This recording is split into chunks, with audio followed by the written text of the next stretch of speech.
एक शादीशुदा औरत को बहका के उसके हस्बैंड से उसे तलाक दिलवा के करना क्या चाहते हो तुम? तुम्हारा आवाज नीचे, ये मेरा ऑफिस है, तुम्हारा घर नहीं। हाँ तो अच्छा है ना, पता चले तुम्हारे ऑफिस वालों को कि ऊपर से इतना डिसेंट दिखने वाला आदमी अंदर से कितना घटिया है, अपने साले की बीवी पे नजर रखे बैठा है। तुम्हारा बकवास बंद करो और घर जाओ तुम।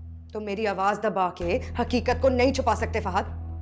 हकीकत तो ये है कि पहले तुम्हारी वजह से उन्होंने तलाक का ड्रामा रचाया, जब वो उसमें कामयाब ना हुई तो अब वो खुला लेने पे तुल गई हैं ताकि तुम और वो शादी कर सको। इनफ मायरा, अब तुम एक लफ्ज नहीं बोलोगी, समझ आई तुम्हें? मैं तुम्हारी जरा बकवास नहीं सुनूंगा। मैं तुम्हें किसी चीज की जस्टिफिकेशन नहीं दूंगा, तुम डिजर्व ही नहीं करती। मैं डिजर्व नहीं करती क्योंकि हर चीज जायरा भाभी डिजर्व करती है। तुम्हारा टाइम, तुम्हारी मोहब्बत, हर चीज है। चुप कर जाओ, मेरे से बुरा कोई नहीं होगा। रुक क्यों गए? मारो मुझे, मारो ताकि सबको पता चले तुम्हारी असलियत। तुम्हें क्या लगता है गूंगी बहरी हूं मैं? कुछ भी करते रहोगे मैं कुछ नहीं कहूंगी।